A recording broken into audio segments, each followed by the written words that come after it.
Olá, pessoal! Estou muito feliz de estar aqui mais uma vez com vocês. Eu sou Bianca, aqui do canal Eu Sou Universo. É o seu espaço para explorar e aprofundar as conexões entre física quântica, espiritualidade e autoconhecimento. Então, deixo esse momento aí especial para você prestar atenção no nosso vídeo de hoje, super importante o nosso tema. Se você não consegue assistir ao vídeo, coloca o seu fone de ouvido, vai escutando, vai dirigindo, escuta o nosso vídeo, vai lavando a louça, escuta o vídeo, porque aqui você sabe que sempre tem conhecimento de alta qualidade. Estamos lá no TikTok também, com sempre videozinhos mais curtos, palhinhas do que nós aprofundamos aqui no nosso canal do YouTube. Então, vamos direto ao nosso assunto importante. Nós vamos hoje mergulhar numa história que, embora venha de um contexto histórico e político, ressoa de forma muito poderosa com os princípios que a gente aborda aqui. E a gente vai falar da narrativa de John Kennedy durante a crise dos mísseis cubanos. Vocês já ouviram falar da crise dos mísseis cubanos? Eu vou falar um pouquinho mais sobre ela, vou dar esse contexto histórico para vocês daqui a pouquinho, mas primeiro eu tenho que dizer que essa história está lá no livro Quietude é a Chave, de Ryan Holiday. Livro maravilhoso, gosto muito desse livro, recomendo a leitura. E nosso vídeo hoje se trata do domínio da mente, dominar a mente. Queria que você me contasse aí, de 0 a 10. 0 não domina nada, 10 domina completamente. Quanto você acredita que você consegue dominar a sua mente, seus pensamentos, controlar, né? Dominar, selecionar bons pensamentos. Lembrando que pensamentos geram emoções, então, por consequência, quanto você consegue controlar as suas emoções? Me conta aí nos comentários, de 0 a 10. Mas vamos lá, vamos falar sobre este momento tempestivo, a crise dos mísseis cubanos, né?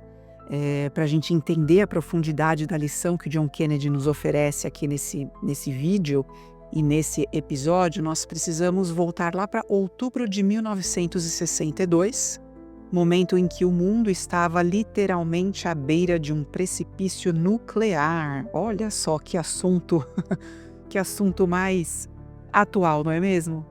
Aviões de reconhecimento dos Estados Unidos haviam confirmado a existência de mísseis nucleares soviéticos sendo instalados em Cuba, a apenas alguns quilômetros da costa da Flórida, inclusive alguns quilômetros aqui de nós também, não é mesmo?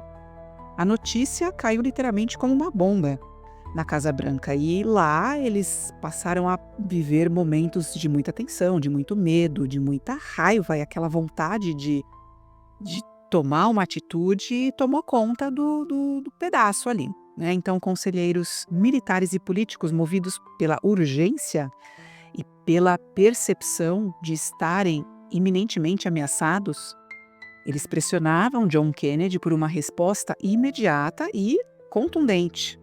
Muitos defendiam um ataque militar preventivo a Cuba, só que essa ação poderia desencadear uma retaliação soviética, que era uma grande potência, tanto quanto hoje, né? E mergulhar o planeta numa guerra nuclear de proporções catastróficas. Então vocês imaginem a pressão sobre os ombros de um único homem.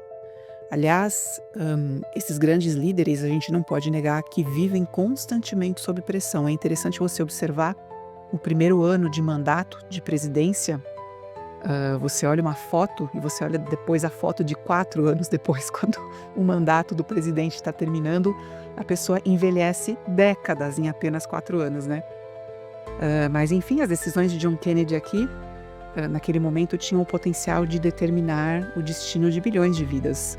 O ambiente era de um completo caos, com gritos ali nas salas de reunião, discussões e histeria, por se estar tão perto do fim.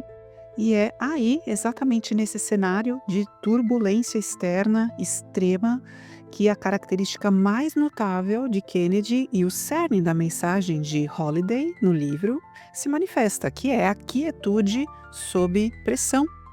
Enquanto todos ao seu redor sucumbiam ao pânico e à reatividade, John Kennedy permanecia calmo. Ele não se deixava arrasar pela onda de emoções intensas. Ryan Holiday, no livro, descreve como Kennedy, em vez de se engajar na gritaria, buscava momentos de solitude. Solitude é quando você está só por opção, certo? Diziam que ele caminhava pelos jardins da Casa Branca, fechava os olhos em sua cadeira. Nesses momentos, ele estava criando um espaço interno para respirar e pensar. Então, olha só, criar um espaço interno. Você cria um espaço interno e você tem percepção dessa criação quando você para. E assim, Kennedy resistia firmemente à tentação de reagir impulsivamente, de ser dominado pelo medo ou pela raiva. E aí eu faço um parênteses aqui para te perguntar: com que frequência você para pensar e respirar?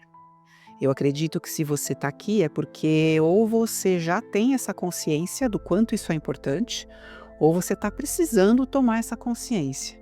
Então entenda que sem auto-observação não há transformação. Essa história de John Kennedy faz uma ponte perfeita com os temas do nosso canal. Na física quântica, entendemos que o observador influencia a realidade, certo?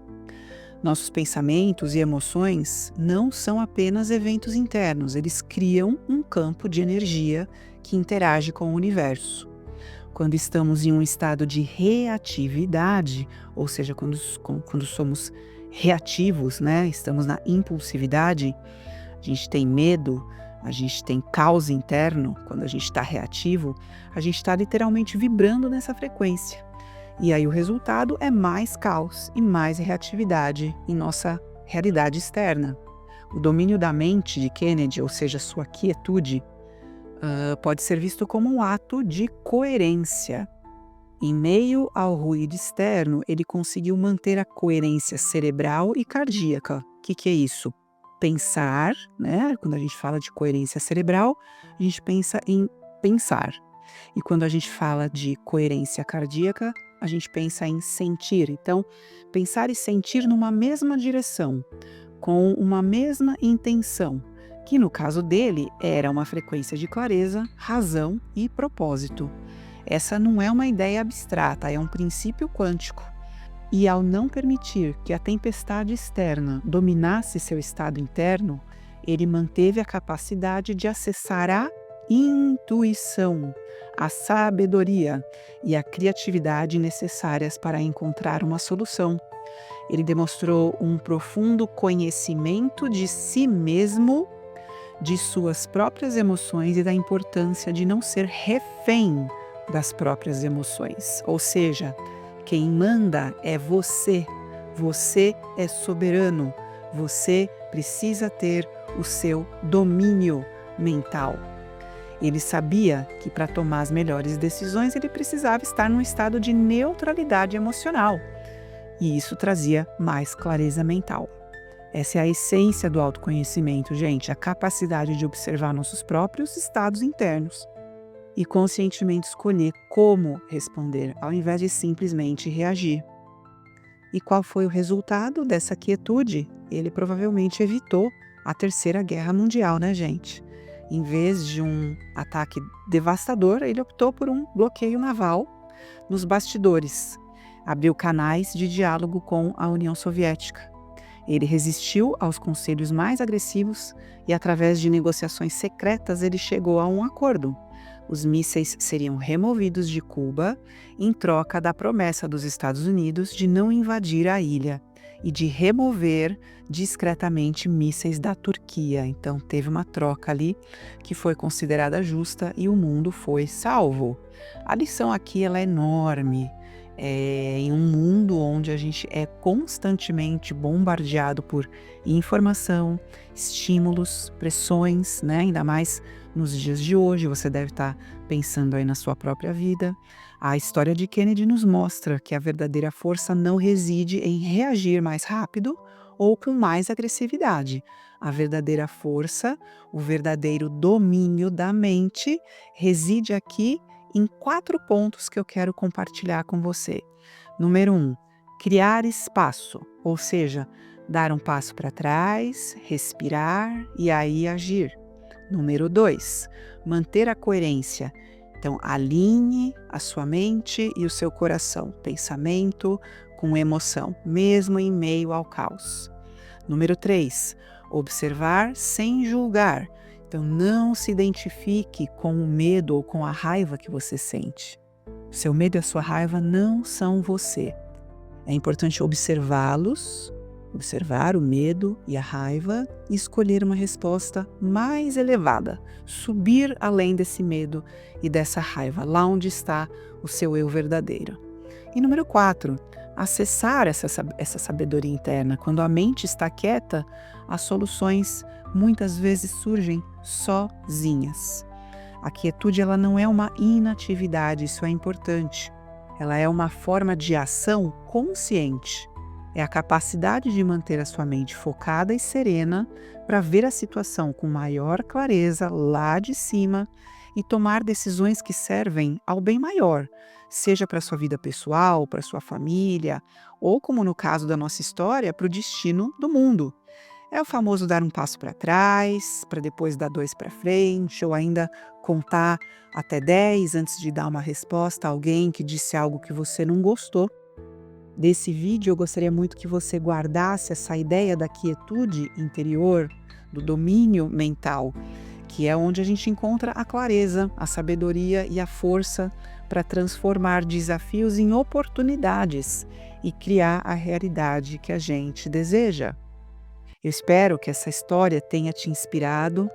É uma história de grandes proporções, claro, mas pense aí na sua vida, como que isso pode se aplicar às pequenas coisas que acontecem na sua rotina diária. Deixa o seu comentário, conta pra gente como que você aplica a quietude na sua vida. Curte o vídeo, se inscreve, isso ajuda muito ao nosso canal. Ativa o sininho se você quiser sempre receber as nossas novidades em primeira mão. Eu agradeço mais uma vez pela sua companhia. Até a próxima!